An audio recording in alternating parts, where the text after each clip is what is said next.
Today, and sorry about the slight delay. My name is Hind Ghandour, and I'm pleased to introduce our panel today. I'm going to start off with my right in no preferential order whatsoever, and then I'll move to my left.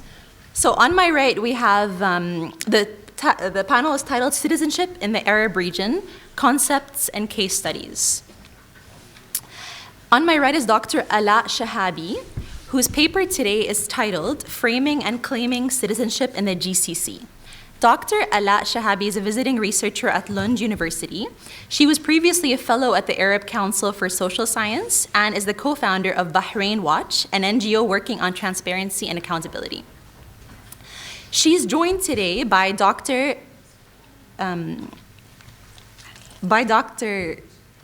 Ali Al-Dairi, sorry if I pronounced that correctly. He's a Bahraini author, journalist, and intellectual. He's the author of several Arabic books on culture, religious critique, and his most recent book is about his family history through the eyes of his grandmother, Salma. He's been living in exile in Lebanon since 2011 and is of Bahraini citizenship, which was revoked in January. His personal blog is titled Al-Afkar Binashr Tahtam. Can you please say the title of your blog, Dr. Ali? Okay. In Arabic. مدونتي اسمها هوامل، والاسم ربما يثير شوي غرابة. هي مأخوذ من مفكر عربي عاش في القرن الرابع الهجري اسمه ابن حيان التوحيدي. كان يعتبر الهوامل هي الأفكار الشاردة التي لا ترعاها أنظمة أو جماعات. Okay, thank you. And following their paper, we're joined by Florence Borot, whose paper is titled Saudi Arabia and the Concept of Citizenship. Dr. Florence Borot is currently a scientific researcher in biology, in fact, as she just informed me, at Columbia University in New York. Her contribution to this conference is inspired by her master's thesis, which focuses on the sanctuarization of Saudi Arabia. I also regret to announce that Dr. Ilyas Hassan was unable to join us today for personal reasons. So as per the standard of the conference so far, I'll give 15 minutes to each speaker and 10 minutes to Dr. Ali Al-Dairi.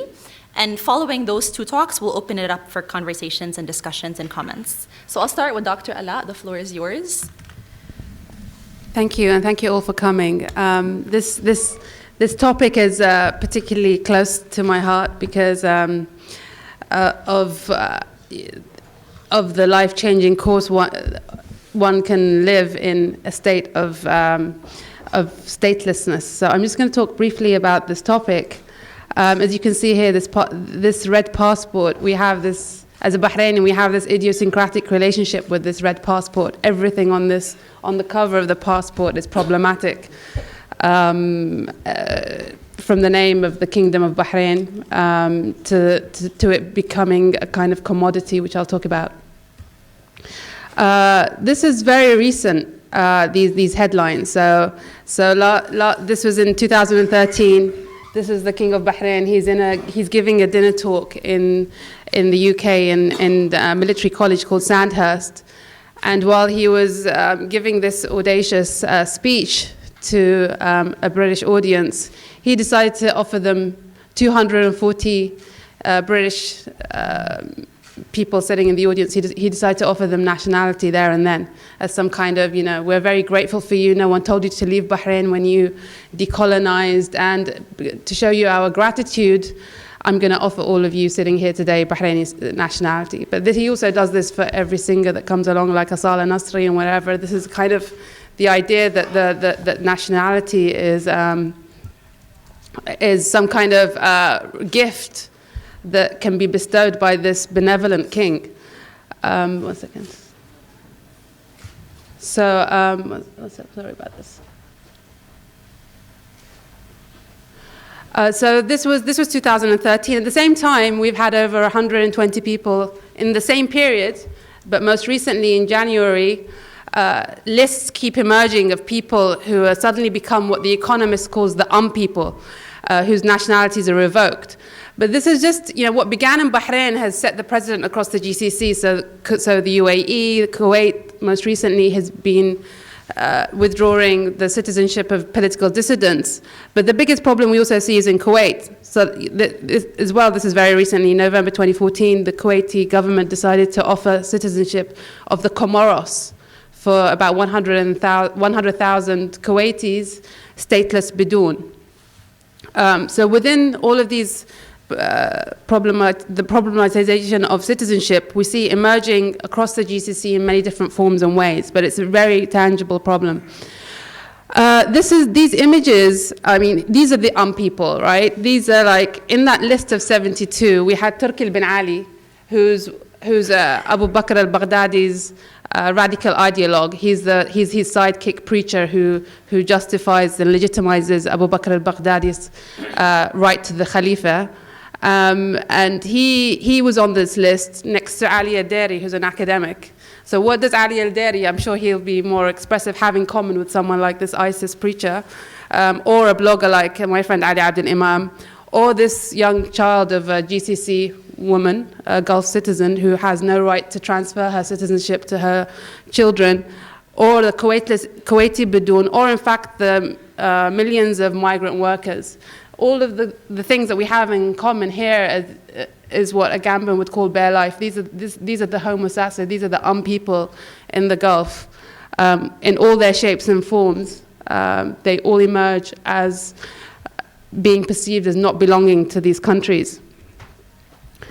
But citizenship is, يعني فكرة المواطنة in Arabic is one that emerges across literature, poetry, arts. It's this precarious position of these subjects of these countries, and we see someone like Ahmed. I mean, I was just doing a quick search, and poets like from Ahmed Matar to Nizar Qabbani to Mahmoud Darwish all emerge as expressing this this idea of what a muwatin is. What does muwatana mean in these countries? And whether it's occupation, whether you're living in war in Iraq, whether you're living in under oppression in any of these states, there is this problem of citizenship, because I believe that citizenship is the boundary drawn by the state in which the whole conception of sovereignty emerges in its most problematic form. So beyond citizenship is the legal expression of what we have or what we think about as being contested sovereignty. So here I come to this idea of how citizenship is framed.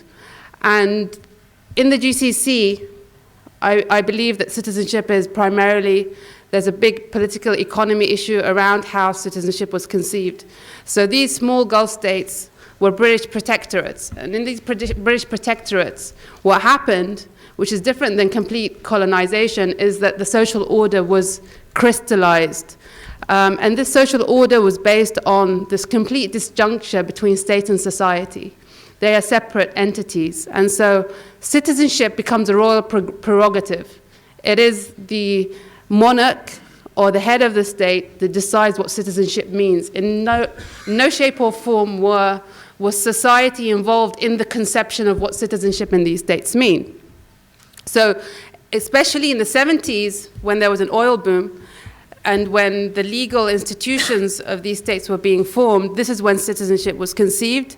And at a point in time when huge economic wealth was being accrued to the state. So to protect the economic entitlements of a limited number of citizens, citizenship became like a membership to an exclusive club. If you became a member of this exclusive club and you were around in the 70s, you had huge economic rights in that period when there was enough wealth to go around, and therefore everyone else had to be excluded from those, because the citizenship, the size of the citizenship was small at the time. Sorry, this keeps happening. 1 sec, 2 hours. Our next speaker can deal with this problem. So how do we get back? So we have to think about citizenship as a political economy problem.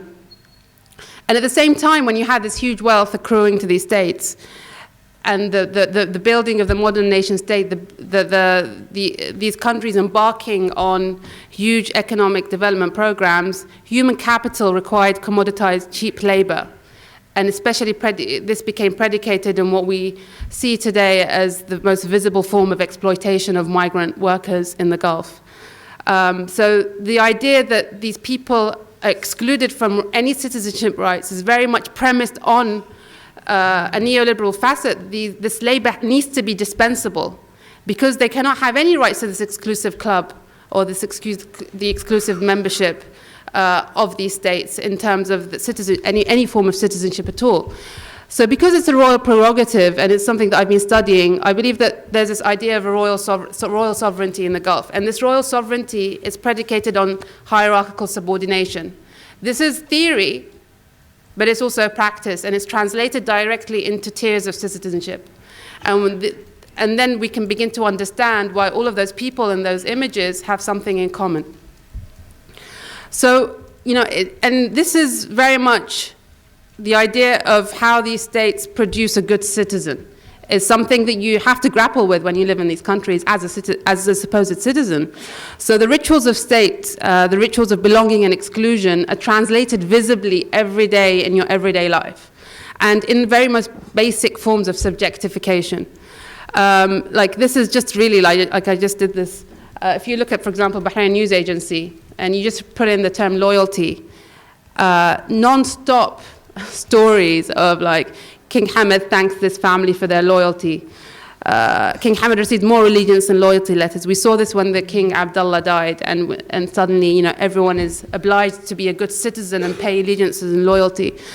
When the protests broke out in 2011, immediately there was this "We Are All Hamad" campaign. We had to all be this image of Arda dancing Gulf prototype citizen that looks a certain way, talks a certain accent, behaves in a certain way, and of course pays very visible and literal allegiance to the king.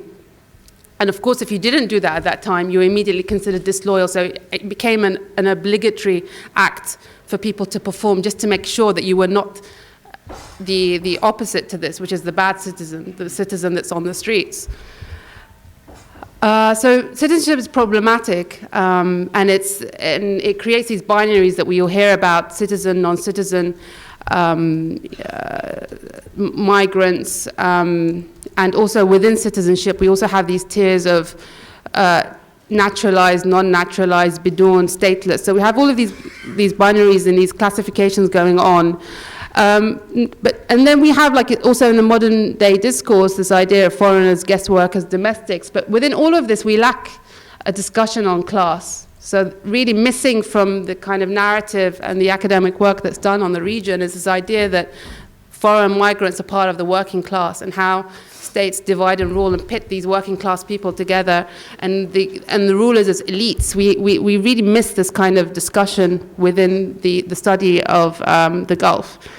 What most recently, for example, Saudi Arabia, within the course of 3 months, expelled 1 million immigrants. This also speaks to the disposability and the commoditization of this labor.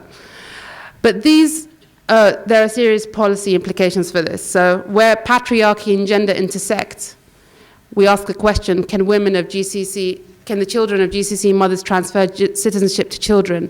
Where national chauvinism and migrants intersect, we also constantly ask, can migrants ever have any citizenship rights? And where royal sovereignty and subjects intersect, we wonder who is actually a citizen, who is a good and who is a bad citizen.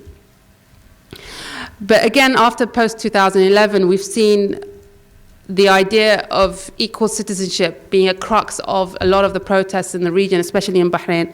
This idea that what does equality and what does an equal citizen mean? Who is a good citizen and who is a bad citizen is being contested all the time. Things have changed. There are new actors and players. There's a burgeoning civil society that's really using the idea of equal citizenship as the pinnacle of the demands of the struggle. And eventually, I believe that these struggles, whether it's worker struggles, will converge into something that's more meaningful, because I believe there are very critical, serious challenges coming to the GCC in the future that will need to solve this problem of how does society and state merge in the GCC, this disjuncture that was created by the oil economy, the idea that there's this rentier bargain, that states can rule as long as they can abrogate political rights of citizens as long as they cover their economic entitlements, and that creates this big disjuncture between the state and society is, I don't think, is a sustainable one, and this is what's really going to be challenging and will challenge the very conception of sovereignty in these states. But as well, there will be very much practical issues. Just as I argued that political economy issues caused this idea, the conception of citizenship back in the 70s, political economy will also forge different conceptions of sovereignty, of citizenship going forward, because as we see, there needs to be some severe restructuring in these Gulf states as the oil era comes to an end. And I mean, I was just listening to a speech by Mohammed bin Zayed of the UAE last week, and he was saying in 50 years' time, we have to prepare for the disappearance of oil resources from these countries. So this, for me, was an interesting speech because this was an acknowledgement that they have come to the realization that oil will not last forever. And maybe this was precipitated because of the oil price decline. But people are now in the Gulf really fearing the end of the oil era, and what that will mean for sovereignty and for citizenship in these states will be dramatic.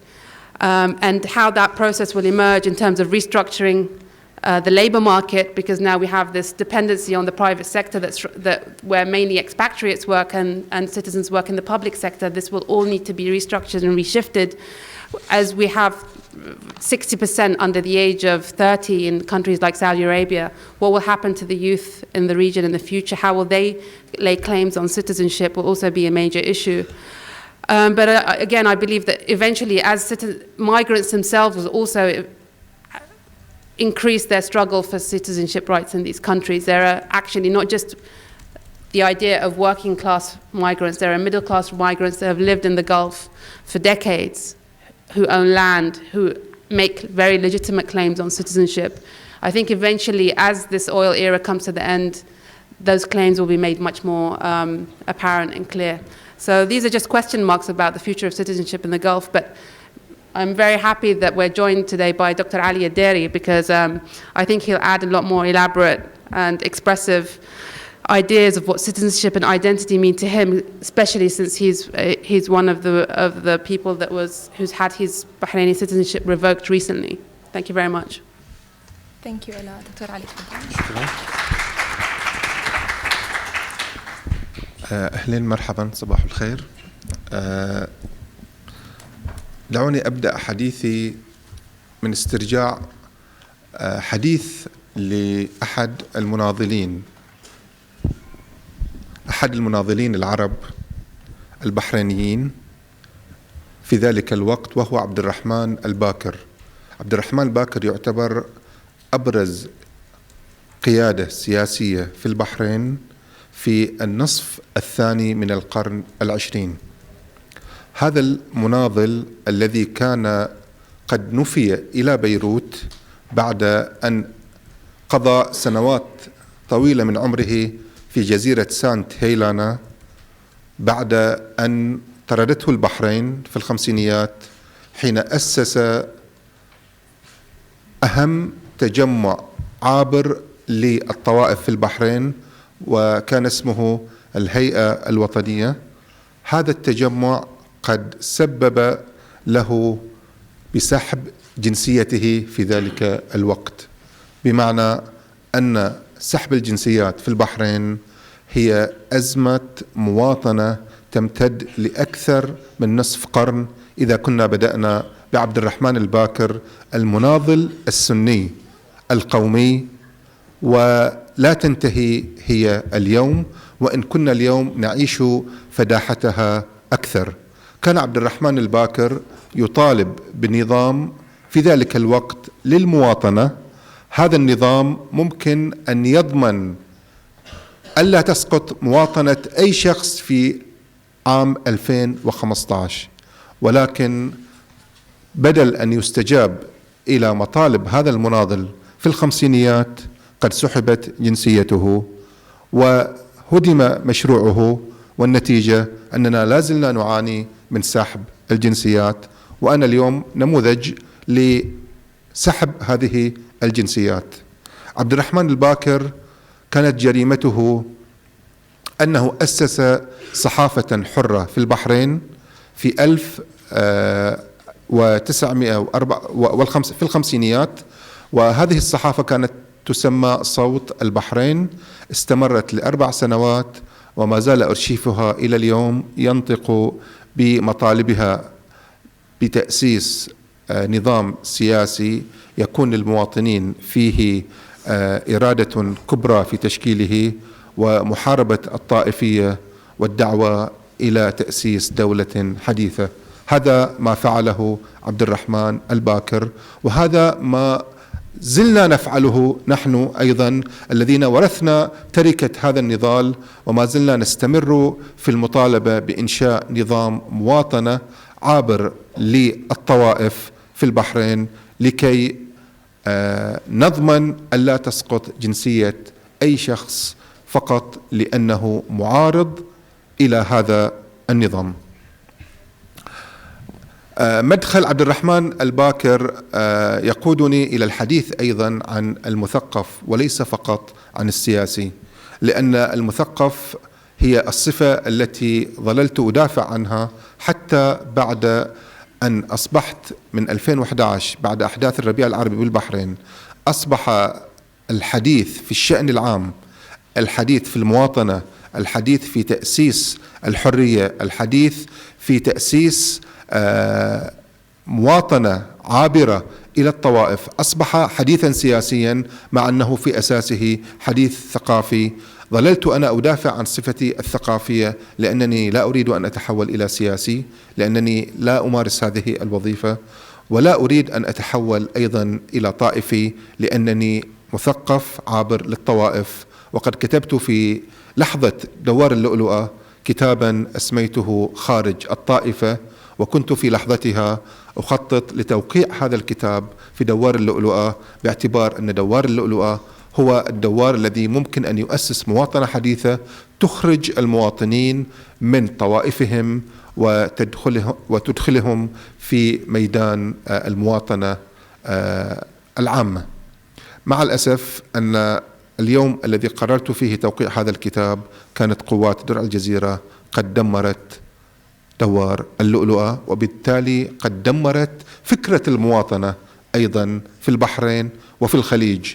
وهنا دعوني أيضا أستعير جملة رائعة جدا إلى هذا المناضل عبد الرحمن الباكر حين قال أن صوت البحرين، المجلة التي أسسها في الخمسينيات وكانت تطبع بالمناسبة في بيروت وتصل إلى البحرين، يقول أن هذه المجلة قد عرفت العالم على من هي البحرين، وكانوا يقولون دائما كيف لهذه الجزيرة الصغيرة أن تحمل قضايا كبيرة، كيف للجزيرة الصغيرة أن تحمل قضايا كبيرة، وقضية المواطنة هي إحدى هذه القضايا الكبيرة التي حملتها هذه الجزيرة الصغيرة، والتي ما زال المثقفون في هذه البلد يحملونها. وأنا أعتبر حالي أني مناضل بدفاعي عن فكرة المواطنة، أعتبر حالي مناضل بدفاعي عن حرية الميدان العام المشترك الذي للجميع أن يقولوا فيه ما يشاءون من أفكار ومن معتقدات ومن آراء، دون أن يمارس ضدهم أي نوع من أنواع العنف الذي وصلنا فيه اليوم إلى درجة إسقاط الجنسية، التي هي بمعناها الحقيقي وليس فقط المجازي هي موت معنوي، موت معنوي، أو هي بحسب تعبير أحد الأدباء الألمان هي أن تكون لا أحد، أن تكون لا أحد.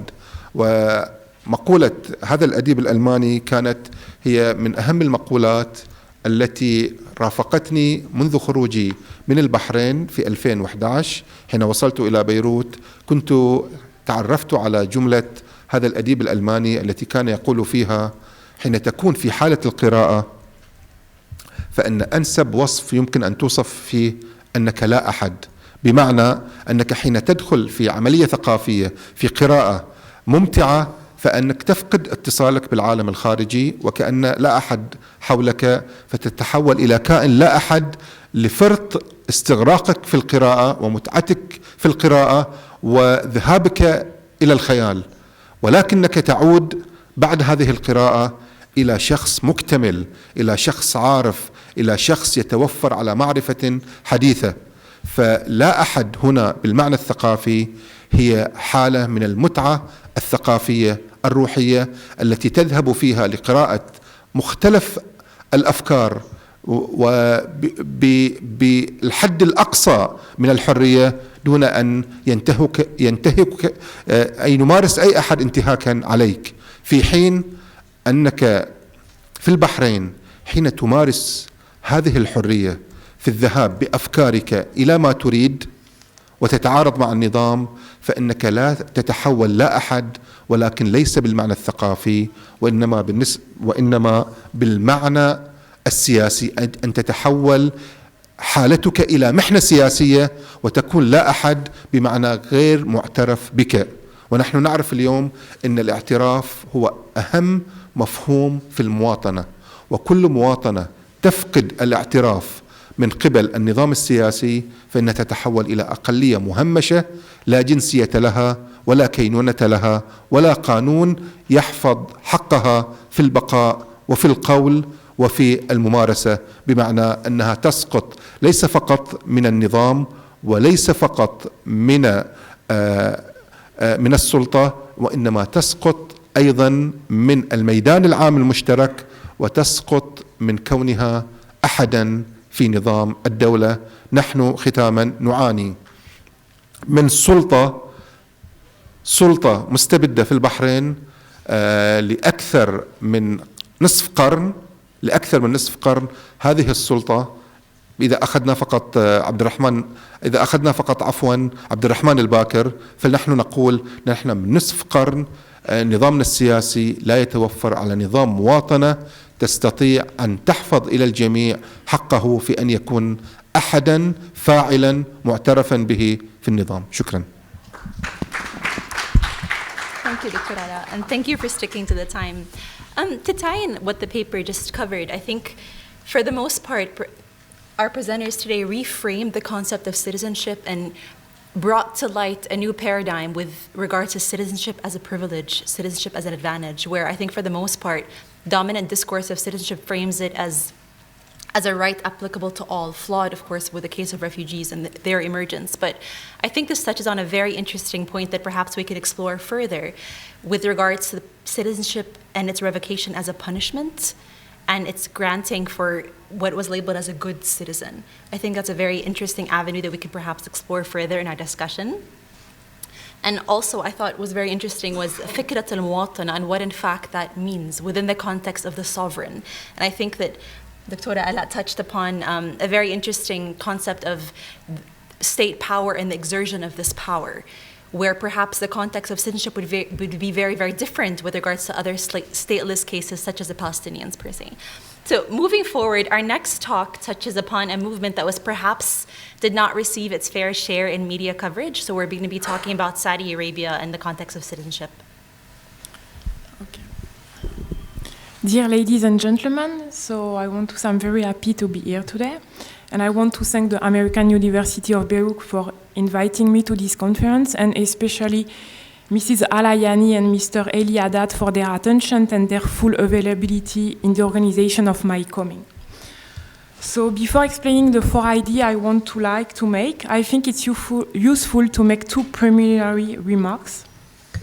So I'm sure all of you have noticed my French accent, and being French is not for nothing with the choice that was mine to choose this topic of the concept of citizenship in this large country that is Saudi Arabia, a country that is much talked about, especially now since the death of the King Abdullah, sometimes for the better, sometimes for the worse, in the media and more generally. So it's indeed in my country, France, that the concept of citizenship in the contemporary and modern sense was born. I have to say at a cost of a long, difficult struggle, and the suffering of the people of France is still a subject of debate in my country, and also a struggle as the people of France are committed to the values and the rights attached to it. We have seen it recently with an extraordinary mobilization. I can say an extraordinary uprising of the French people in all its diversity, following the terrible events that you know. But it's always a fight constantly revisited, constantly on the agenda, because, and this is a way for me to be modest in front of you, I know it's not a French specialty also, the Declaration of the Rights of Men and the Citizens, which date from 1789, states that men are born and remain free and equal in rights. It must be said, to be faithful to the truth, that they are always born equal, they do not necessarily remain so. So all of this introduction to say that the issue of citizenship has led me to go to distant lands to investigate whether the human rights linked to citizenship that we believe are universal are really. Personally interested by Middle East, I choose Saudi Arabia to do, I can say, a kind of drilling and conduct an experiment. So I precise that I didn't take a political position, even less partisan, but only scientific, if we can say so. So the second preliminary point that I want to say is that I could not have achieved this work without a sum of articles, book, theses, and other work previously made. And I wish I could thank all of the people that lighted my way. So coming to my main point, I would like to address 4 thoughts. First, I want to return to this famous concept of citizenship and try to characterize it. Then, I wish to make a way of assessment to know rigorously whether the concept exists, and especially in Saudi Arabia, and this is not exactly the case, trying to find out why. Then I want to ask, by questioning the Saudi society, whether or not this demand of citizenship manifests itself in the Saudi society, and if it's one of the elements, but not the only one, which undermines national cohesion and thus is negative to the whole country. And then finally, I would very modestly share some ideas regarding the future of the Saudi society in terms of citizenship, an issue I think that knocks on the kingdom's door, but also on the doors of other countries. So first of all, before examining the problem within Saudi society, some important concepts such as citizenship and identity should be briefly presented, because these concepts are not the same and they don't describe, I think, the same reality. So I did something very simple. I just opened the Encyclopedia Britannica, and the citizenship is defined as the relationship between an individual and a state in which an individual owes allegiance to that state, in turn is entitled to its protection. So it means that citizenship implies the status of freedom with accompanying responsibilities. Citizens have certain rights, duties, and responsibilities. In general, full political rights include the right to vote and to hold public office as predicated upon citizenship. Citizenship is the most privileged form of nationality.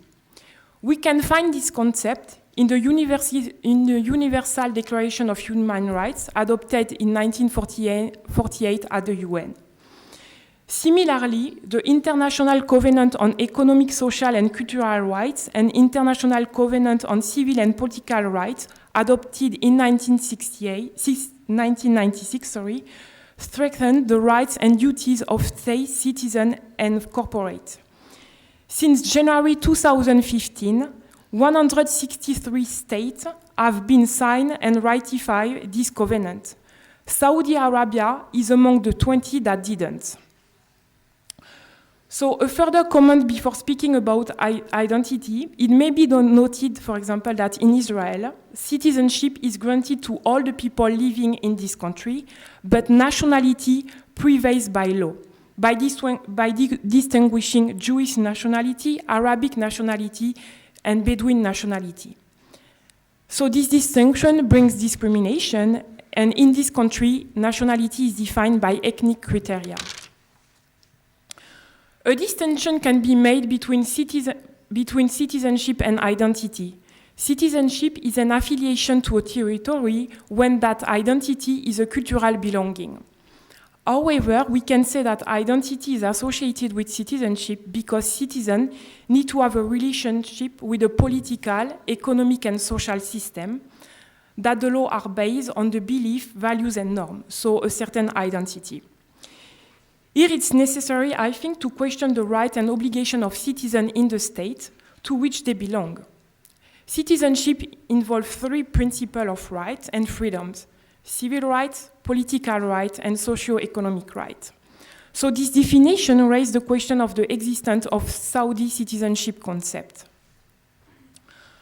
So the Saudi identity is defined by three main elements. First, the Wahhabism, which is the religious identity represented in Wahhabi Islam, and which is the cornerstone of the Saudi state project.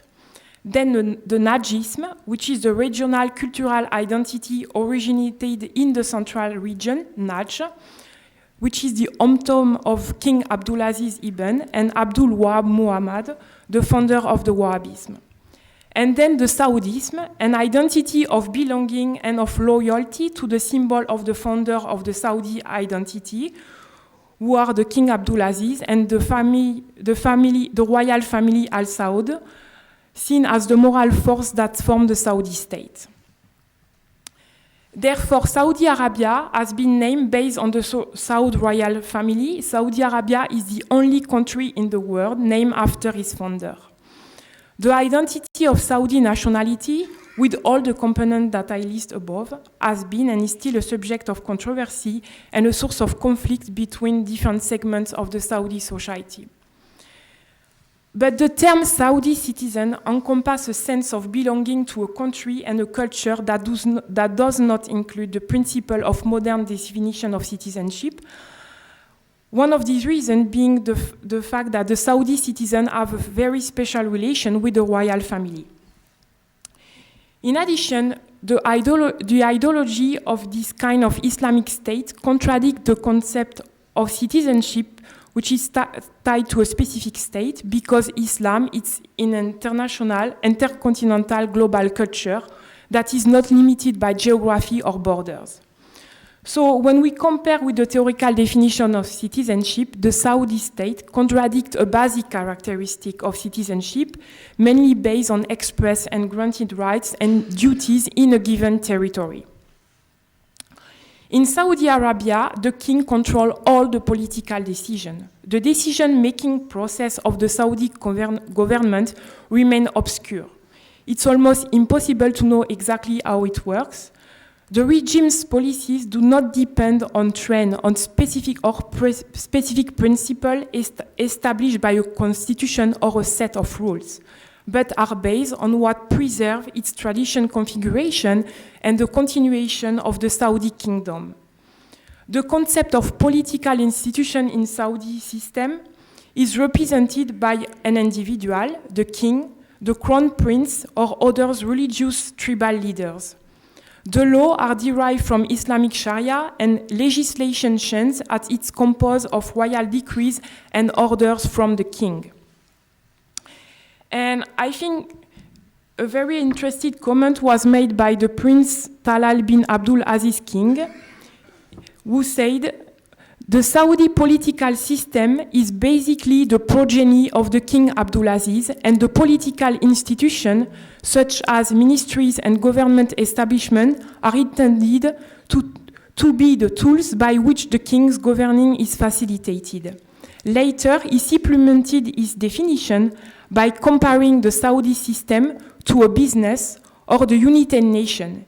He described the children of the king as members of the United Nations Security Council, but of course without the right to veto, or the board of directors of a company and a citizen as member of the UN General Assembly, so we can only express opinion but not having real power. So although 100 years have passed since the creation of the kingdom, the current regime has not changed hands. A clear and complete fundamental text that specifies the powers of authorities and the rights of individuals has never been exist. At fortiori, no democratic or legal institution has been created. The lack of social contract, which would act as a source of social cohesion, undermines the kingdom despite appearance. Although it is absolutely clear that the kingdom has experienced temporal, social, and cultural change since its creation, we can notice that no action has been taken for the creation of political institutions despite the growing social unrest. Therefore, we can say in a general sense from the facts that Saudi identity gives duties but no rights. So a question comes to mind: is the citizenship concept a critical issue for the future of the kingdom? And I think the events that have shaken the kingdom help us to answer this question. So 2014 could mark a turning point for Saudi Arabia, because for the first time in the history of the kingdom, a young Saudi addressed directly to the king, he did that on YouTube, to complain about their living condition. And he said, "I earn $100 per month. Tell me, Abdullah bin Abdulaziz, is this amount enough to get married, to have a car, to have a roof? Give us our share. How long will we continue to beg for oil money? With which you play, and you and your children." And I think this sentence revealed the deep and extremely high social and economic discontent in a country where 25% of the population is under 25, and the unemployment rate reached 25% according to official sources. But for the first time, a Saudi has dared to call the king by his first name, and it's a very striking act to target directly the Saudi system and the ruling family. But I think it also can be seen as a part of a larger movement that arose during the Arab Spring. And despite the silence of the media, Saudi Arabia has been and is still shaken by a popular protest movement. Saudi Arabia is a peninsula and not an island cut off from the rest of the world. Many Saudi were inspired by the events in Tunisia and Egypt. So, for example, in a country where petitions were the primary means of claim, in 2011, the Day of Rage called to demonstrate in the street of Riyadh. Saudi Arabia is the country with the highest social media users in the world, and no media spoke of the intense activity on the social media demanding on elected parliaments, an independent judiciary system, freedom of speech, women's rights, and the release of all political prisoners. For example, during the Arab Spring, we have seen the birth of the first political party called the Islamic Umma Party, and we can say it was a provocation because political parties are banned because considered by Wahhabite as un-Islamic in Saudi Arabia. But according to me, a new and fundamental aspect of this social movement is the similarities and coherence of the demands and the solidarity observed between liberal, Islamic, and Shiite opponents of the regime. So at the beginning, faced with social media, which I think are an integral social demands, which are an integral part of citizenship in that they express aspiration to economic and social rights, King Abdullah ensured that direct and indirect payment will be made. So he did what is called the Riyadh politic or the checkbook politic. You have problem, you are not happy, I sign a check. But it was not enough to silence the discontent of the people. Also, the Saudi ruling family has again suppressed criticism against the regime. Any criticism of the prince, the ruling family, or the Wahhabi interpretation of Islam is censored. The harsh government response underline its fear. So I think I am running out of time, so I will try to be... But I think we can say that all of these events underscore the fact that a concept of citizenship has emerged in Saudi Arabia. The suppression of human rights has upset the socio-economic and political balance and has led to political and social friction between the political system and society. In addition, the situation in Saudi Arabia demonstrates that absolute power has led to an authoritarian regime, which in turn leads to corruption, favoritism, and injustice in the distribution of wealth. And this policy have a significant impact on national unity and are the primary reason for the collective feelings of social injustice and frustration among various segments of Saudi society. So I think all of this shows that the Saudi Arabia society is stuck. And I don't know if I have time to just try to share some ideas. We can do them in this. Okay, so we do it in the session. Thank you. Perfect timing, eh?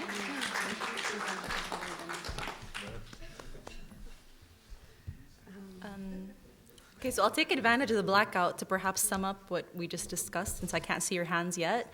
I think Florence, for the most part... Excuse me? Okay, I think for the most part, Florence covered notions and the nexus between citizenship and identity.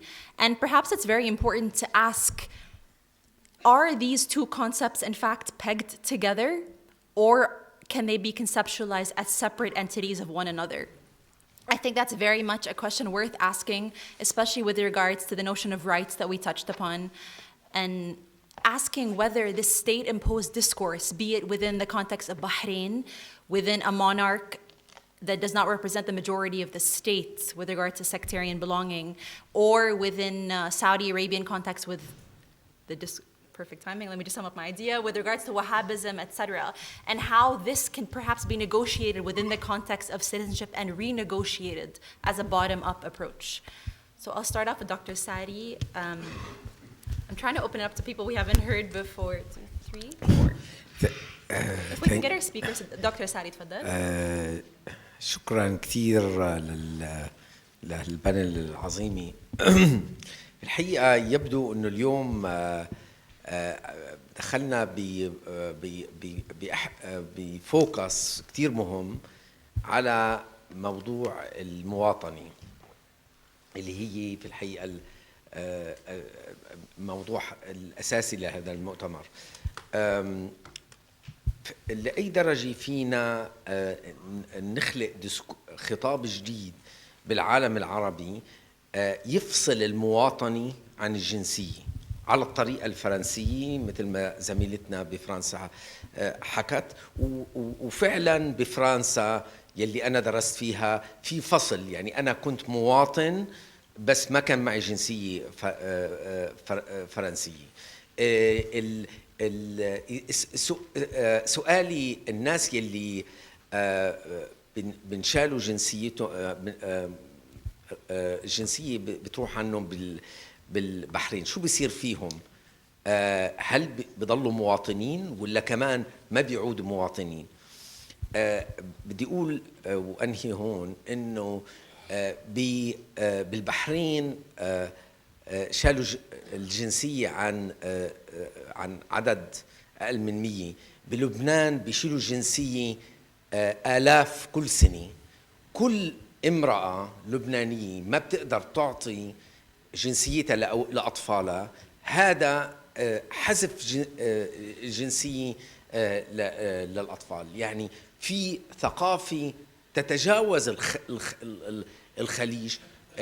الخليج متخلف بثقافته شو معنات الجنسية، بس لبنان متخلف قد الخليج وأكثر مثل كثير من الدول العربية.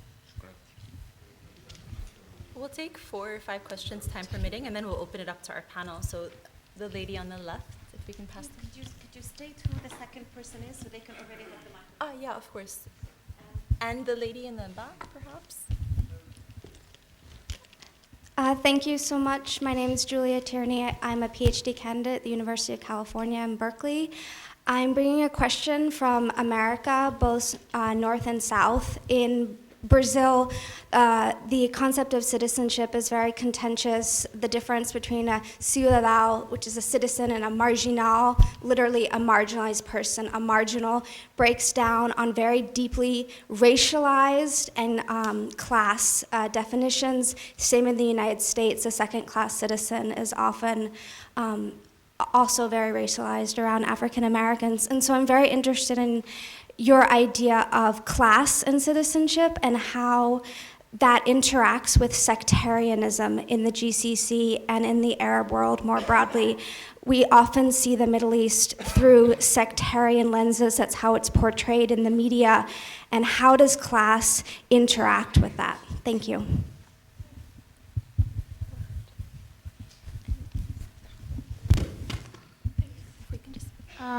كتير حابة أجاوب على سؤال شو في أعمل بموضوع الايدنتيتي and ثقافة and مواطنة. In fact حضرتك ذكرت أنا عم بحكي مع شخصية representative of بحرين ذكرت إنه القراءة بمحل ما بتفصل الشخص عن الواقع تيقدر بعدين يرجع شخص متكامل. بس أنا ما فهمت هيدا شو لها علاقة بالمواطنة. لأن الشخص يلي مثلا بيتخصص أو بيفوت أكتر بعمق المواضيع طبيعي يقرأ وطبيعي يحتك بالعالم وطبيعي يكون عنده احتكاك بالمحيط الشيء اللي بيتلاقى معه. هذا شو له علاقة فعليا بالسيتيزنشيب انفصال عن الواقع والعودة إلى الواقع. يعني قصدك تقول إنه ببطل أكتف بمحل معين وبيرجع يكون أكتف بمحل تاني. ولكن اللي بيعمل دكتوراه أو اللي بيعمل PhD أو اللي بيعمل ريسيرش هو بضل احتكاك مع الميثودولوجي أوف ريسيرش كلها. هذا سؤال على جواب على شو فيي أعمل. دكتورة دينا تفضلي.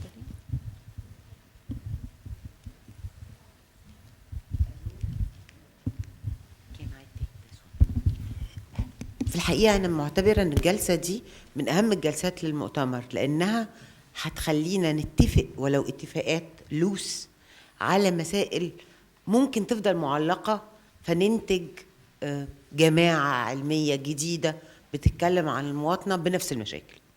يعني إيه الكلام؟ يعني إحنا في ندوة اسمها المواطنة الفعالة. أنا مش قادرة أنسى كأستاذة إنه كلمة المواطنة بتستدعي 3 عائلات من الفكر. عائلة التعريف الليجل للمواطنة والنبي تعالى كده. يعني إيه مواطنة؟ وفي حاجة اسمها الفكر السياسي مايكل والزر sphere of justice جون رولز. فكرة يعني إيه المواطنة نفسها ويعني إيه الدولة وإنها هي نفسها مسألة تاريخيا لها وقع كده. وفكرة التاريخ الاجتماعي اللي بيفكرني بالكلام اللي قالته الزميلة عن المواطنة وارتباطها بالعملية الإنتاجية. يعني المواطنة مش كميزة فنعمل تاريخ اجتماعي لقضية المواطنة. أنا في الحقيقة قلقت جدا من العرض الأول والأخير في المركزية الغربية فيهم بمنطق إنه النورماتيفيتي بتاعتهم هي اليعقوبية. وأنا ضد اللي أنت قلته يا ساري. يعني والنبي نسيبنا من فرنسا شوية كفاية بقى. اختصار دكتورة to keep the floor open. لا أنا عندي مشكلة في إنه ال3 مداخلات ما بيقولولناش إن المواطنة دي لها سياق تاريخي محدد وإننا في أزمة تحديث وإننا مش لازم نبقى حدثيين وإحنا بنتكلم عن مواطنة فعالة ولا نبقى مودرنستيك. فده بس اللي عايزة أقوله. Okay, thank you. We'll take one more and then we'll open it to the panel for another round of questions following. Please go ahead. I think only one mic is working, or if you can turn it on, please.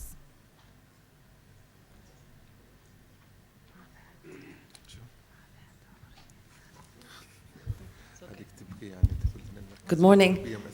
Yeah, so I'm Carmen Jahaf from AUB. I agree it's a fascinating panel. I would like to address the question to Florence on Saudi Arabia.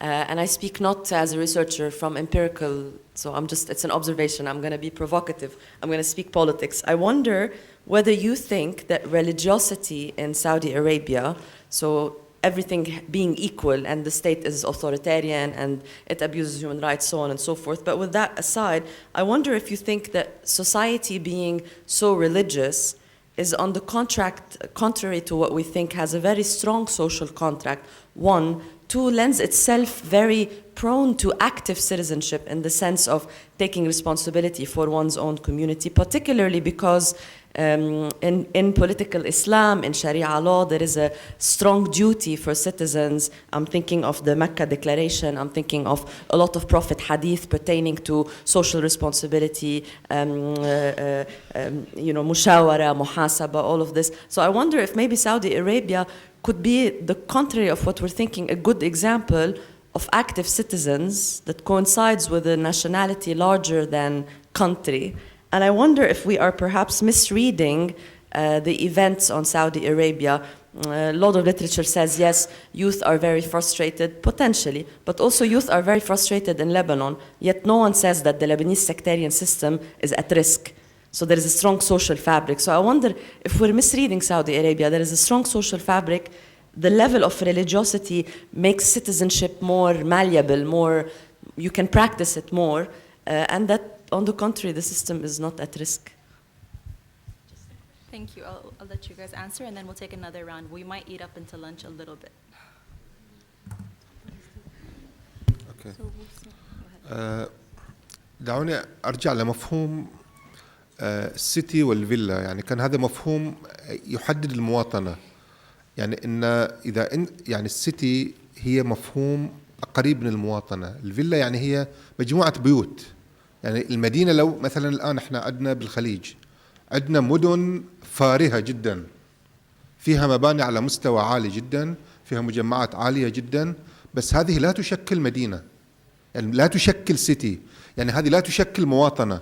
حين تذهب إلى البحرين وتذهب مثلا إلى جزر أمواج، هي مدينة مكتملة وعصرية تماما، بقدر ما أن لديك أموالا ولديك قدرة على شراء بيت تكون أنت لديك هناك بيت.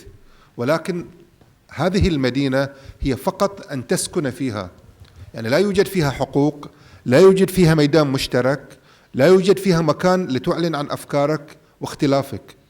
فالمواطنة التي نحن ننشدها هي التي تتيح أن تكون هناك ما يسميها برمارس هوية دستورية، مواطنة دستورية، يعني كلنا هناك دستور يحفظ جميع حقوقنا. المفهوم الآخر هو الهوية. الهوية غير المواطنة، الهوية هي الثقافة، يعني الثقافة التي تحملها أنت قد تكون متعددة في أي بلد من البلدان، ولكن المواطنة هي شيء واحد، يعني هي مجموعة من الحقوق التي تكفل لكل إنسان أن يكون مصان كرامته، ولكن أن يعيش بأي ثقافة. يعيش مثلا بالبحرين، في عندنا ثقافة نسميها ثقافة السكان البحارنة، لهم ثقافة في البحرين، وهناك ثقافة إلى القبائل التي وفدت إلى البحرين مع مجيء آل خليفة في 1783.